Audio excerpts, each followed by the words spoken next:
Hey everyone, we're a few minutes to 1 o'clock. We're going to go ahead and get started in just a minute.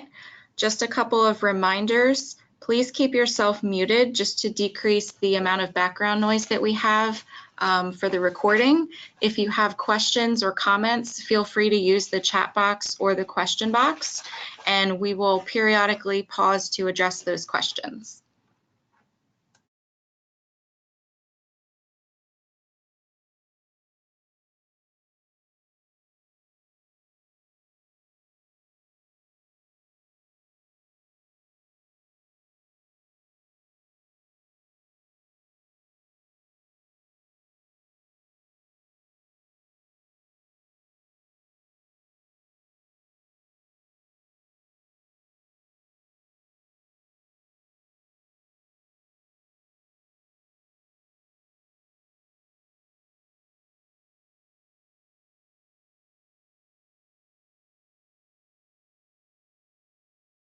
Okay, we're going to go ahead and start our webinar, Introduction to Parliamentary Procedure.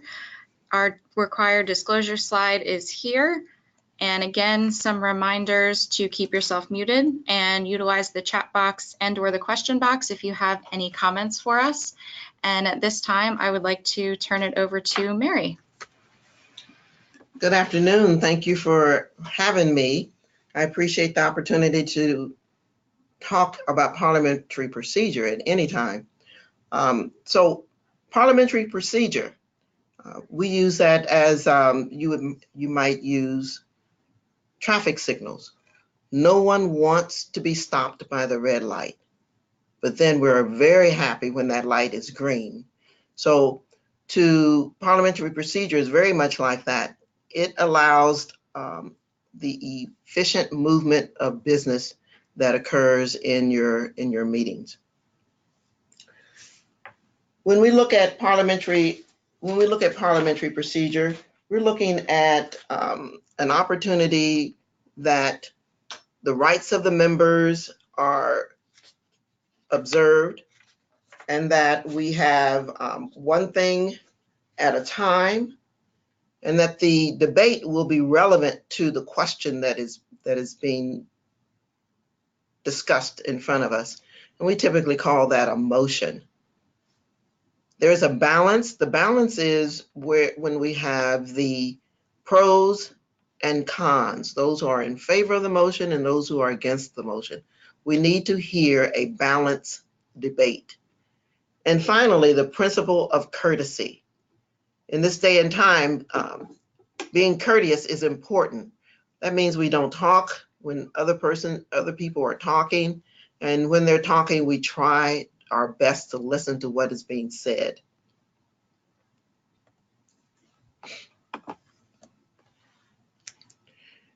There are additional rights. And when we talk about the rights, we're talking about the rights of the individual member. That individual member has a right to be heard, they have a right to speak, they have a right to attend the meetings, they have a right to vote, they have a right to be nominated and be elected or run for an office, to be a part of the decision making. And those who attend the meeting can do that. Sometimes not everyone can attend every meeting. So there's the right of the absentee members. Those absentee members' rights are that we won't do anything that we haven't previously given notice of. So they are aware that there is a meeting going on. They know when the meeting is, they know where the meeting is, and they know what time the meetings start. They know, in essence, maybe the substance of the agenda, the things that are going to be discussed. Are we electing officers at this meeting? Are we discussing bylaws at this meeting? So they know what, in essence, is going to be handled, the business, and they have the right to determine whether or not they will be at that meeting or not at that meeting. And nothing should be discussed that hasn't been given notice, proper notice. So we can't talk about a bylaw that we didn't give notice of, and we can't elect officers if it's not the correct meeting for the election of officers.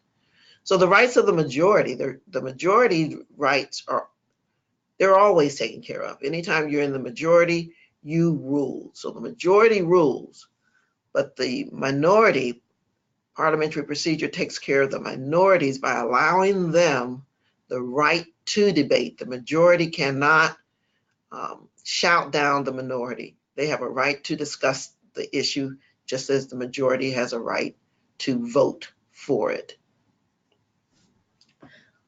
Let's talk about now one of the other items of the one item at a time.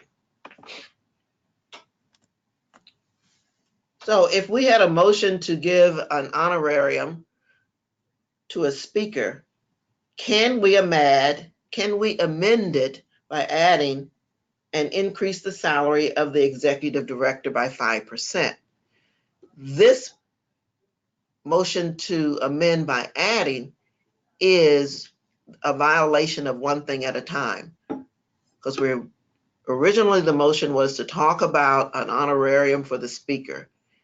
If we also want to talk about increasing the salary of the executive director, we need a separate motion. So one thing at a time, and we can't add anything in it. It's not relevant to that. Which brings us to relevance. The debate must be germane or closely related. So if we want to talk about an honorarium for the speaker, the only thing we can add as an amendment is how much the honorarium would be.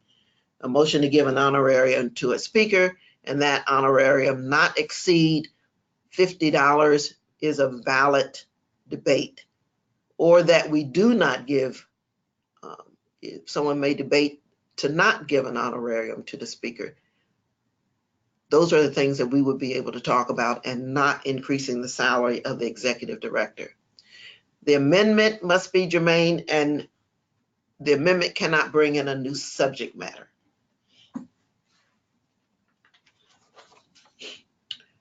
And what is balance? Balance is we allow those members to speak for it or against it. If we have members standing up and it happens that 5 members are standing or have indicated that they wish to speak in favor, and there's one member who wishes to speak against, we should not hear all 5 of the people speaking in favor before we hear from a person that's speaking against. So we would alternate. Those in favor, we would take 1 or 2, and then we would ask, is there anyone who's against? And let that person speak. Then we'll go back to the ones who wants to speak in favor. So we try to alternate the speaking so we can have a balance of issues or concerns, and we can think about it better. So, and that's also why we vote in the affirmative and then in the negative. At any time, the chair should not, because they think that there is a unanimous vote in favor, they still should ask for those who are opposed. And Mary, we do have one question. So does ANA use Robert's rules for parliamentary procedure, or could you clarify if they're all the same thing, or how does that work? Well, who your parliamentary authority is found in your bylaws. And it is my opinion that ANA uses Robert's Rules of Order, newly revised, current edition. And that's the only reason why I think that is because I think I know who the parliamentarian is for that. And we all are members of an organization that relies predominantly on Robert's Rules of Order. So I would, without reviewing their bylaws, I'll take an educated guess and say yes. ANA uses Robert's Rules of Order for their as their parliamentary authority. Thank you. Courtesy. Courtesy says that we will practice good manners at all time, and we will respect the person that is speaking. We'll try not to talk. If we're talking, maybe we would only whisper, but we won't talk so loud or make such a commotion that the person who has been recognized to speak is given that particular right and do not have to talk over other people. And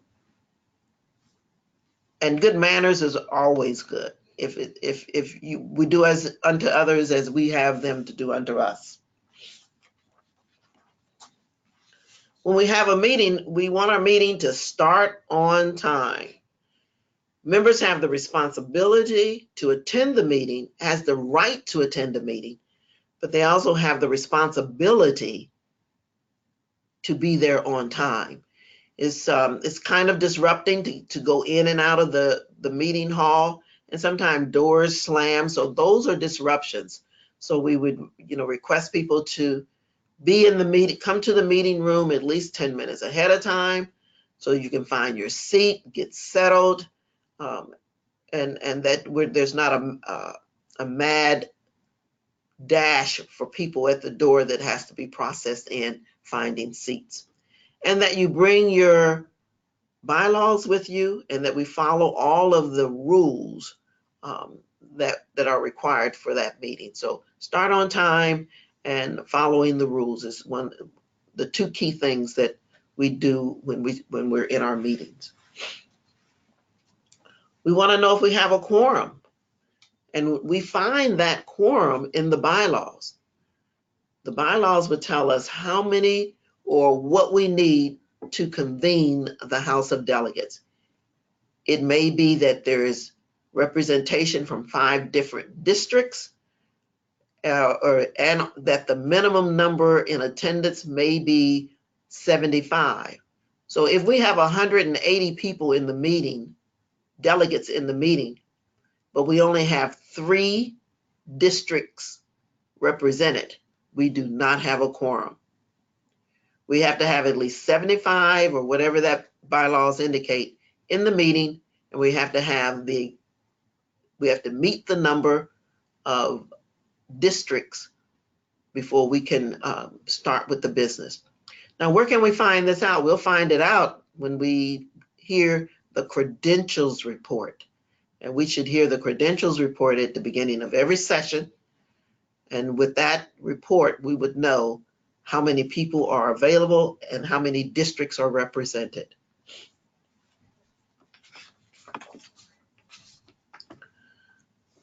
What is that? What is a motion? It's a formal proposal. It's how we bring business to the floor. It proposes an action, or it may express a certain view, or it may direct an investigation. But a main motion is what is the members asking the association to do something. And and the steps to making a motion is in the ONA House of Delegates, we have adopted, or we will adopt a rule that says a member must go to the microphone. And once the chair sees that member at the microphone, the chair will say microphone 3, which that means that that person has been assigned the floor. That person then states their name and their district. At that time, they're able to make a motion, state an inquiry, or whatever business that person is coming to the microphone for. If they're trying to make a motion, they would say, I move. They then would make that motion. We would expect a second, but on the thing that we would really expect is that that motion would already be in writing. That delegate would have already gone and received a motion form, so that motion can be put in writing, that sign that, and the seconder would have already signed it. So until that motion is seconded, or that person has signed it saying they seconded it, we will not consider that motion. Once it's made and seconded, the chair then states the motion. Once the chair states the motion, that motion now belongs to the assembly. The next active action would be to debate that motion. Again, we will now do the balance. They will vote. They will debate in favor or debate against. The person that made the motion has the right to debate first. If that person indicates that they do not wish to debate provide any debate or rationale for their motion. They can say that, but they then move to the back of the line. They cannot then claim their right in the middle of debate at another time. They move to the back of the line. Once debate has been completed, we will then vote. Once the voting is completed, all those in favor say aye, all those opposed say no. Or if we're voting by clickers, the chair would say, vote, press 1 for yes or 2 for no, vote now. You will then vote. Voting is now closed. Display the results, and the results would then show whatever happened. There's 113 people in favor, 72 people against. The motion, the affirmative has it, and the motion is adopted.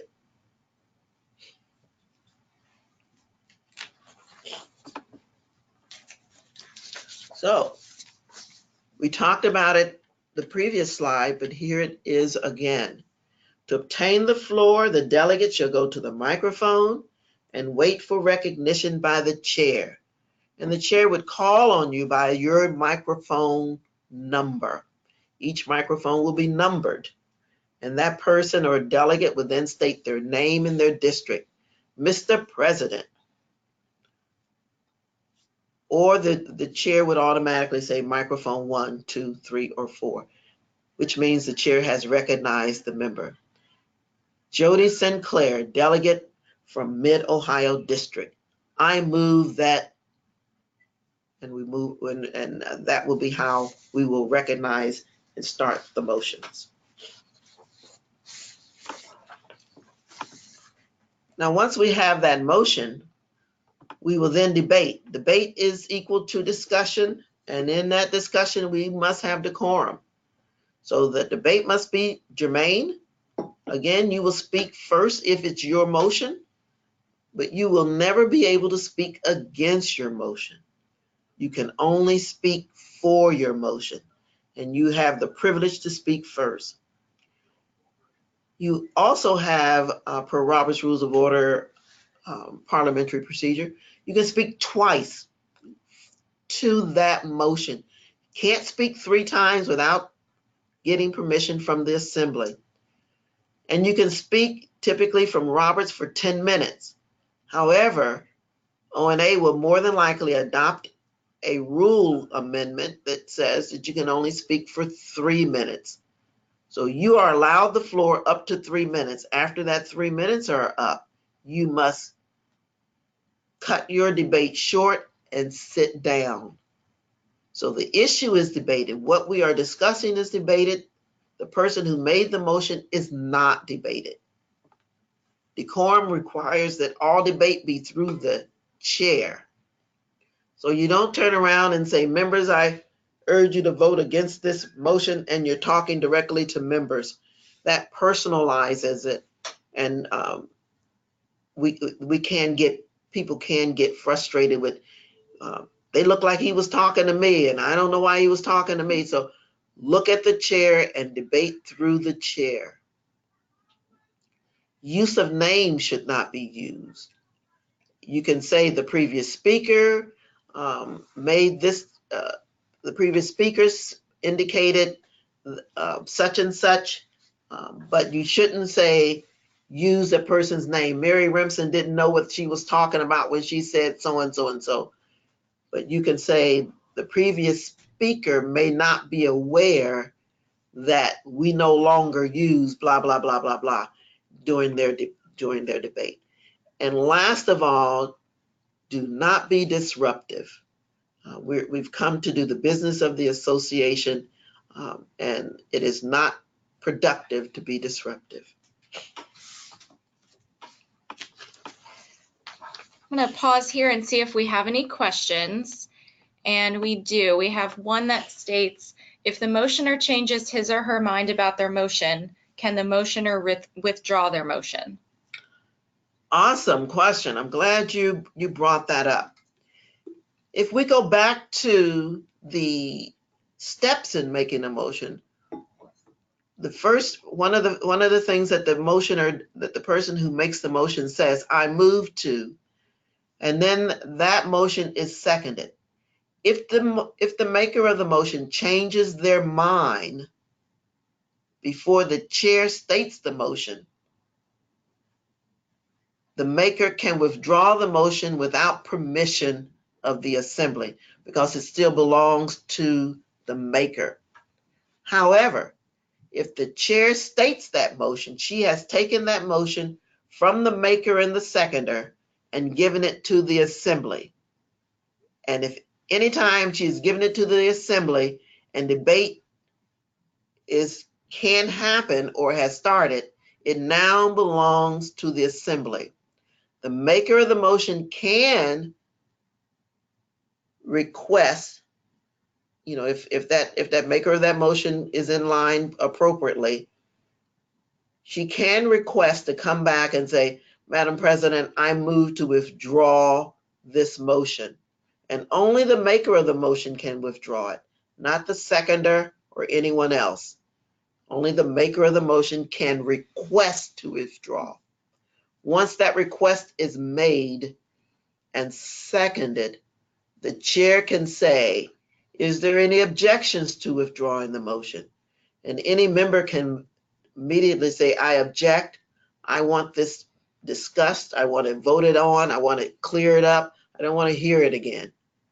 So the maker of the motion can't on their own initiative withdraw it completely, but they can request to withdraw it once it has been, once it's been stated by the chair, they can request. If they make it before the chair states it, then it's on their demand. So I know it may be a little complicated, but we will make sure we do it correctly on the floor. Thanks for the question. Excellent.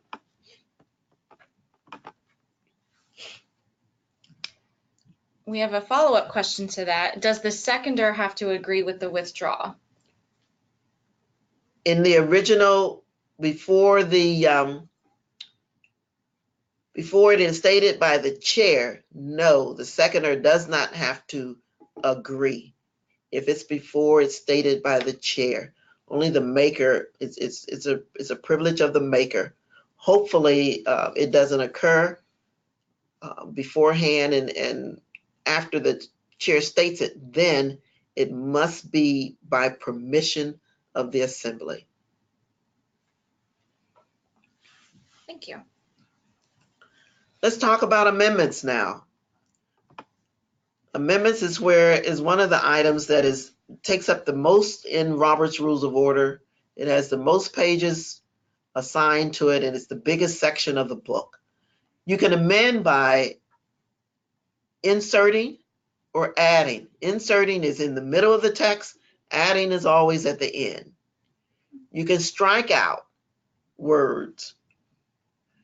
You can strike out and insert new words. And you can substitute, which is the most complicated one to process. When we talk about a friendly amendment, that can also occur before the chair states the motion. And again, the maker of the motion can say, I agree or I disagree. But in either case, if required, that friendly amendment has to be decided by the body. Shall this change be made with a vote or without a vote? That's all a friendly amendment says. With the vote of the assembly or without the vote of the assembly. And some that are really friendly, usually the assembly says, okay, no problem. Those that may not be so friendly, someone will object, and then it would require a formal vote. All those in favor say aye, all those opposed say no, or at our house it would be all those in favor press 1, all those opposed press 2.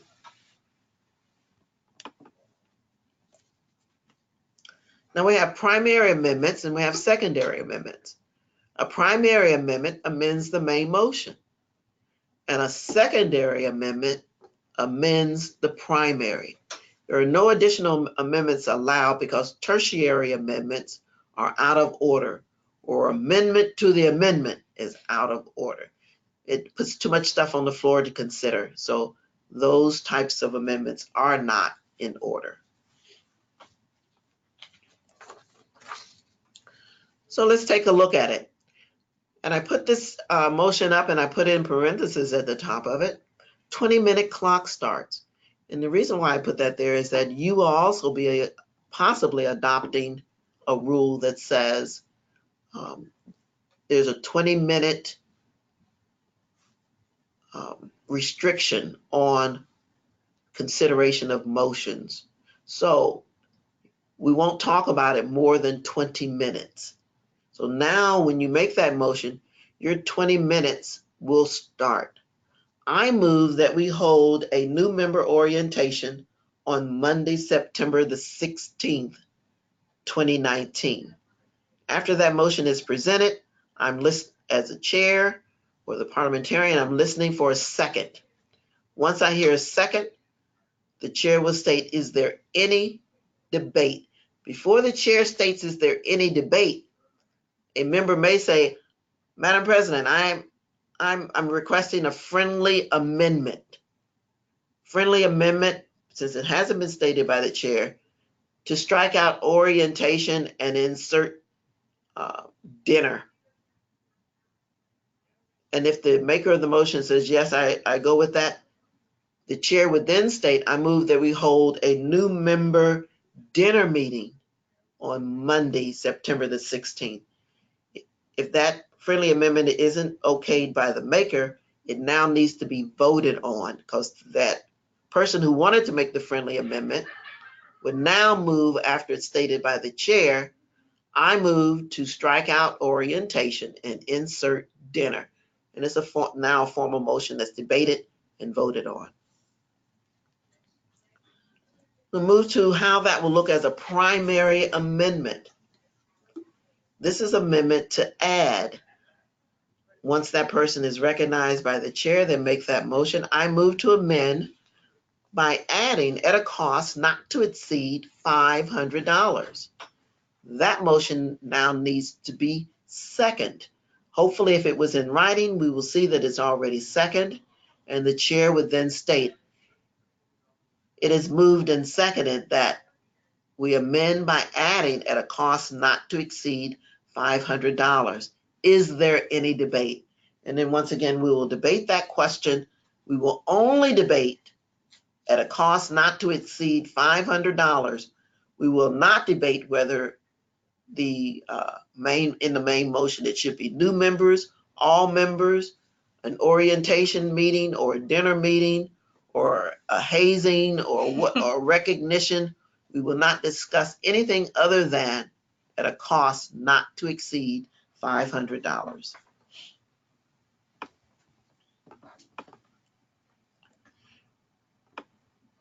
And as we talked about, that would require a second and a vote on the adoption of that amendment. Now, what we're voting on is only adding the words in at a cost not to exceed $500. That's vote number one. Once those words are added in or not added in, depending on the vote, we will then go back to the main motion as amended or the main motion as presented. So that main motion now is, it has been amended because the amendment was adopted. It is now that we move to hold a new member orientation meeting on Monday, September the 16th, 2019, at a cost not to exceed $500. This is the adopting vote.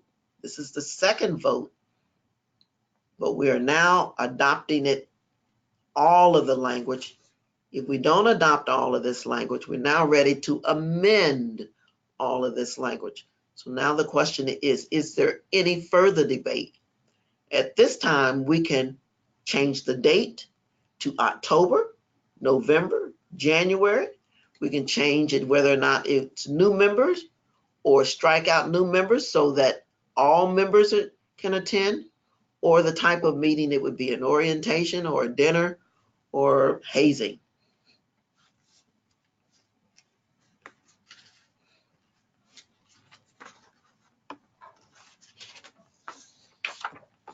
So there's a variety of ways that we can vote to adopt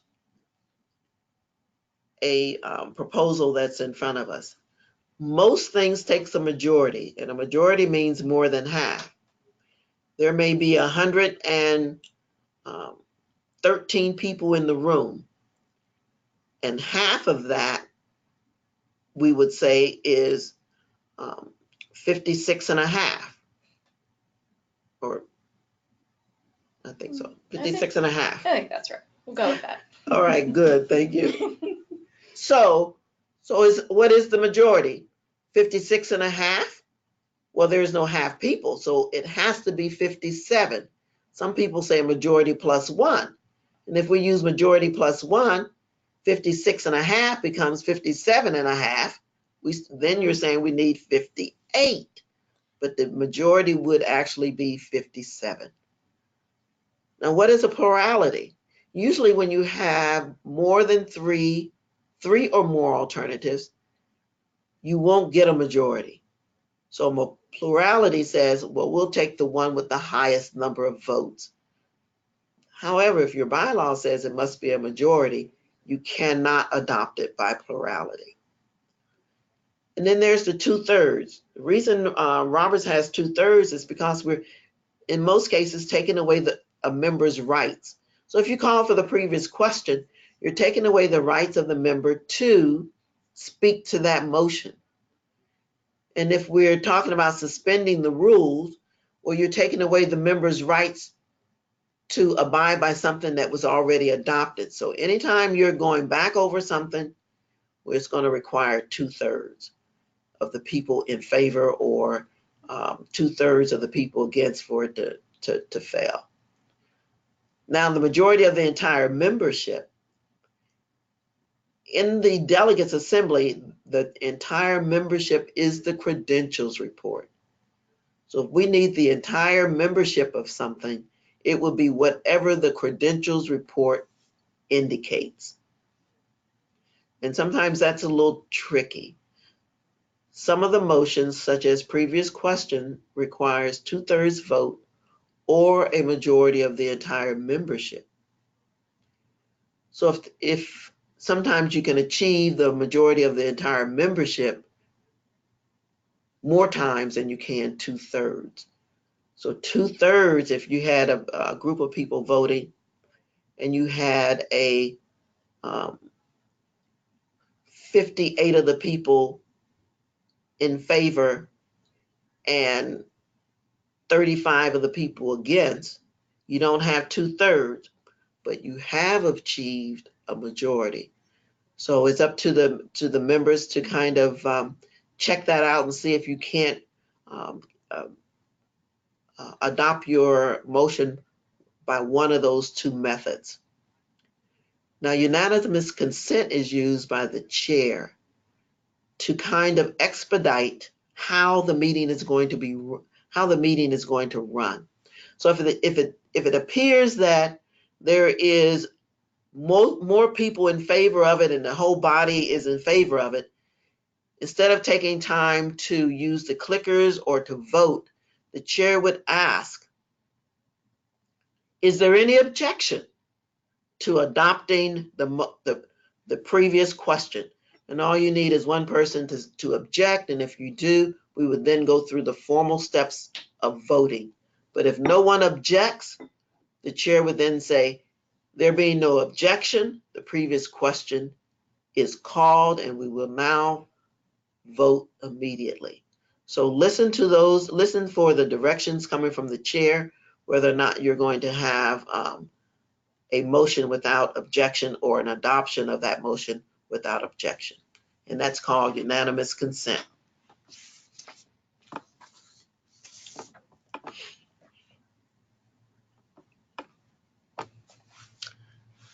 So how do we call for the previous question? A member goes to the microphone. Remember, you must go to the microphone and be recognized. You can't call question out from your seat or from the back of the room. You must be at a microphone and you must have been called upon. And the member states, Jody Sanders from Mid-Ohio region, I call for the previous question. A member then says second.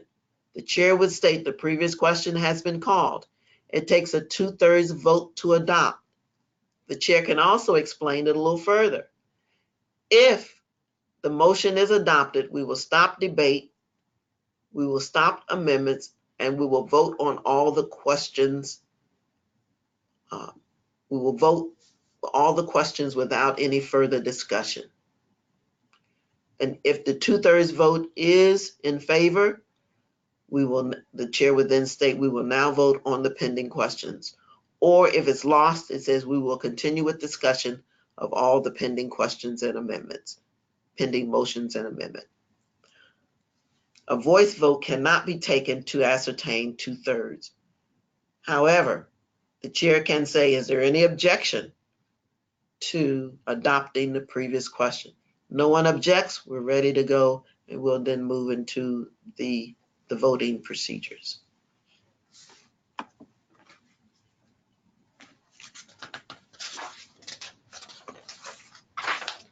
Another favorite motion is to postpone. And we used that motion in last delegate assembly when the motion was used to postpone the consideration of the bylaws indefinitely. And that stated that we're not going to take that up anymore at this delegate house. However, you can also move to postpone something until after lunch or after the report of the nominating committee. So you can move to postpone if you indicate when and where or indefinitely. One of the misuses is to move to lay the question on the table. This requires an emergency. That means we don't have time to debate the issue. We must take action and do that immediately and lay this on the table immediately and move on.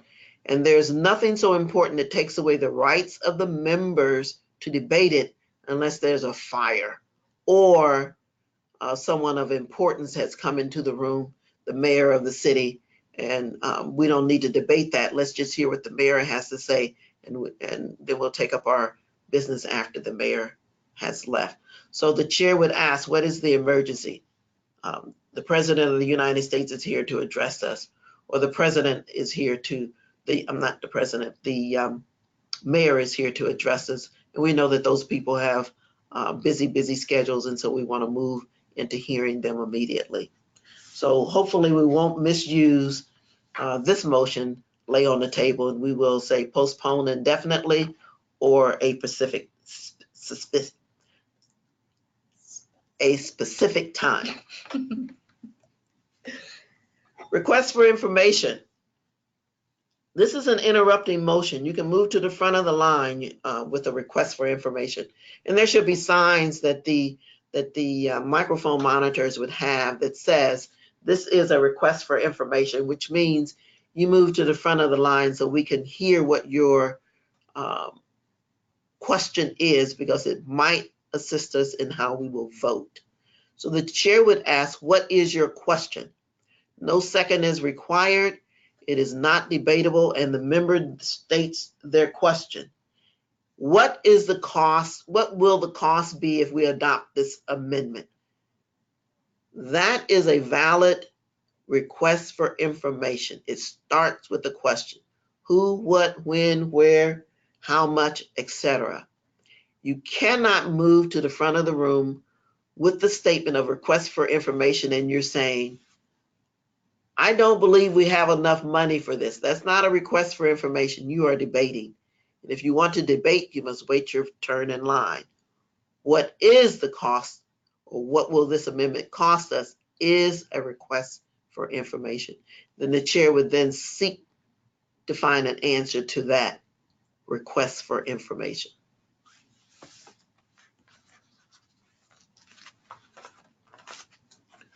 Parliamentary inquiries is another way to move to the front of the line.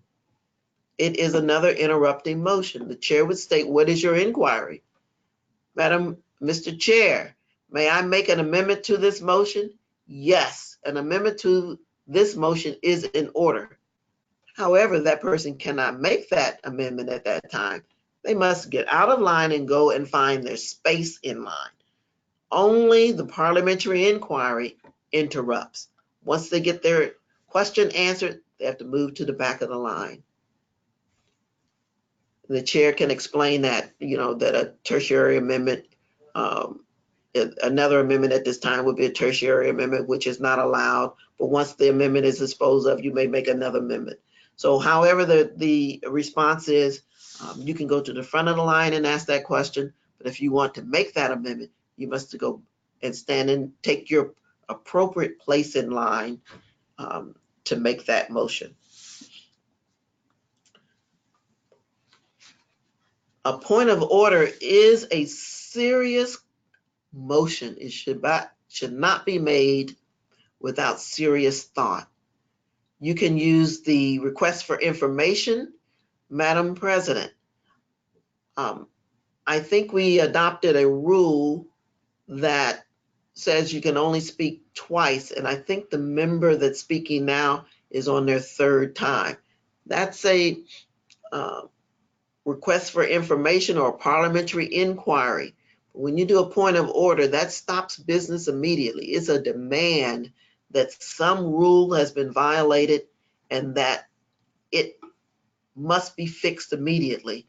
So the chair would ask what rule has been violated, and the member can state that the member currently speaking is not following the rules of debate, which means anything. They're not speaking germane to the motion, they have spoken more than twice, or they're attacking the motives of another member. So then the chair would make a ruling that the point is well taken and request that the member follow the rules of debate. And no second is required. It is based on a demand of a member that the rules that we've adopted be followed.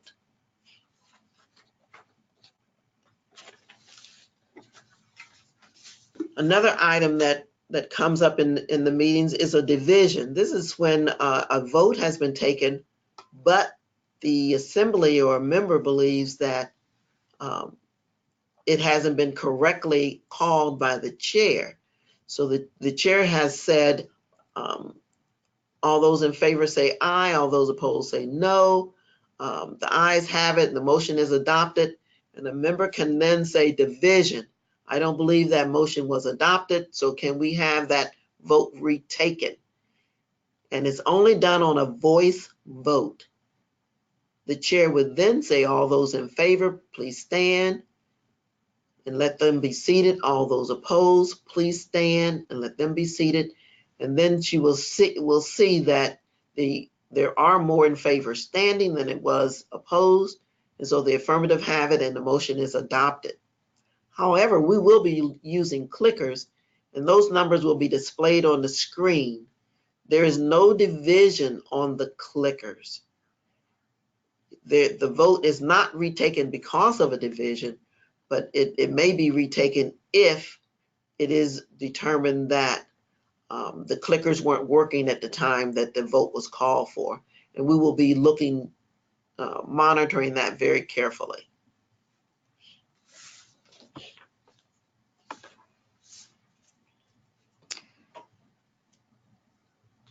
I do have one question here, and Marilyn, if we get it wrong, please feel free to correct. Marilyn's asking, does the second need to also be present at the mic?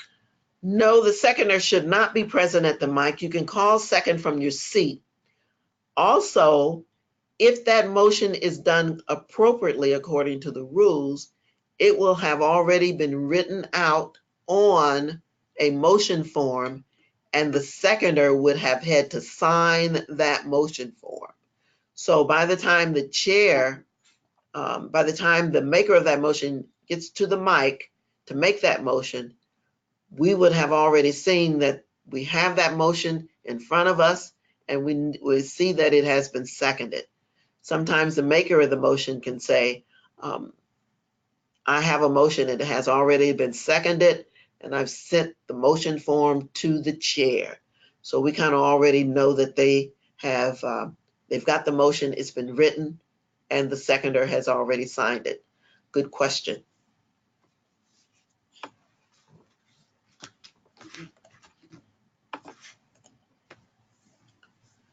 We will be handling lots of bylaws during this delegate assembly.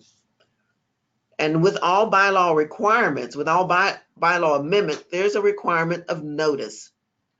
Notice has been provided to everyone on what is going to be considered as an amendment. The notice gives you the limits, what can and cannot be considered as a scope of notice. We all know that bylaw amendments require a 2/3 vote to adopt, but it only requires a majority vote to amend the question that we are going to adopt.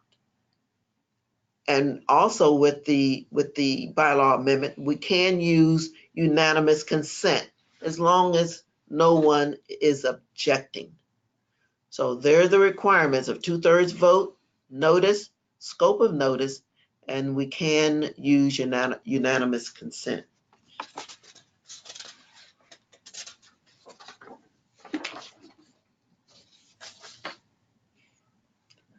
Nominations. We will be doing nominations.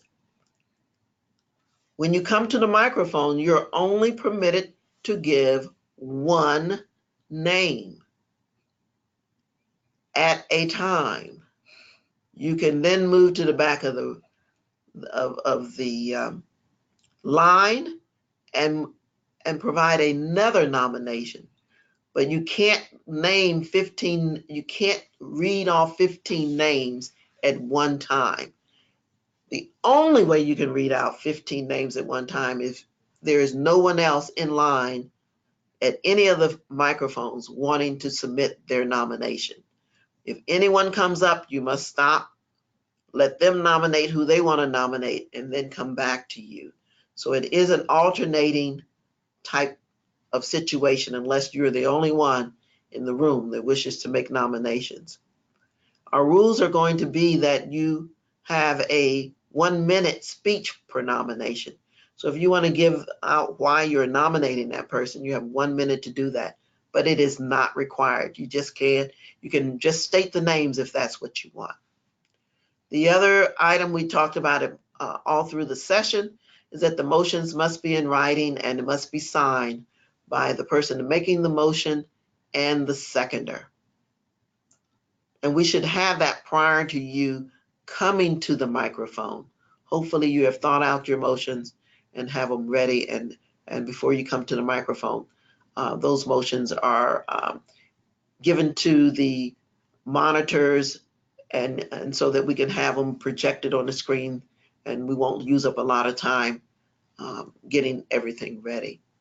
And as you know, hopefully we will be using the clickers for voting, which will help us understand how many people are voting in favor, how many people are voting against, and it'll be a faster setup than ayes and noes and standing and rising. So I'm looking forward to using those again. We were very successful last convention. And we have a few minutes left, but I want to share with you this little cartoon. It says, "You can always win, Joey, if you're the only one that knows the rules." So at this time, we hope that Joey won't be at the delegate and assembly and the only one that knows the rules, and that all of you will also know the rules also. If there are any questions, we can ask those now. There's a question. Yep, if anybody has their question, go ahead and type those in the question box and we will address those at this time.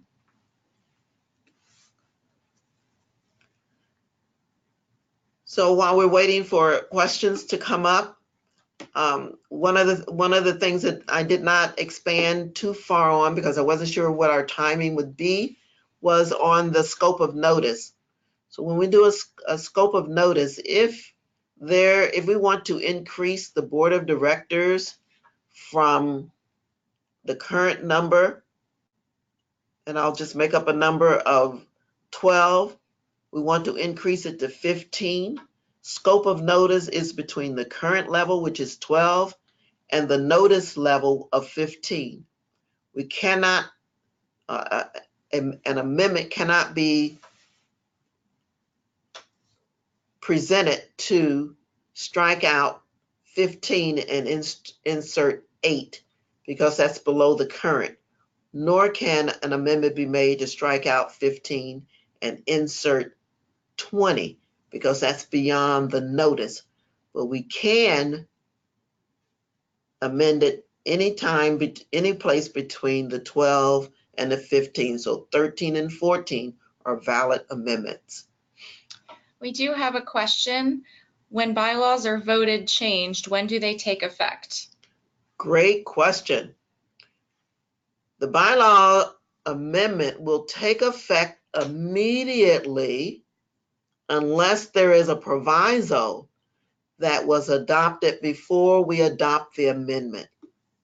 So let's say, for instance, there is a bylaw amendment that indicates that we will desire to take the board not from its current level of 12, but down one. Maybe they want to take it down to 10, which means we'll lose 2 seats.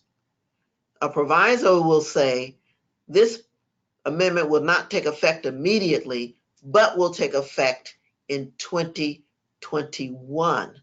So then that allows that the board will stay at the current level, but in 2021, 15 people will not be elected, only 12. If the proviso, if the bylaw amendment doesn't have a proviso, it takes effect immediately, as soon as the vote is taken. However, with all of the notices and things that we have been given, you will be able to possibly amend something again because further down the line, another proposal had been presented that changed something that we looked at before. So it's going to be a very, very interesting session this year. Requires all of us to stay on our toes. So a follow-up question to that, can a proviso to delay the implementation be added in an amendment fashion? It is absolutely an amendment. Great question. When that proviso is presented, that proviso can be amended.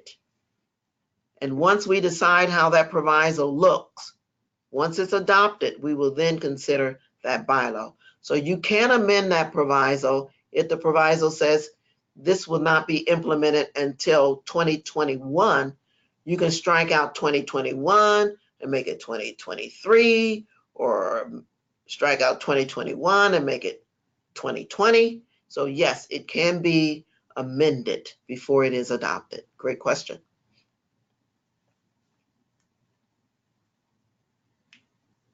Any other questions or comments?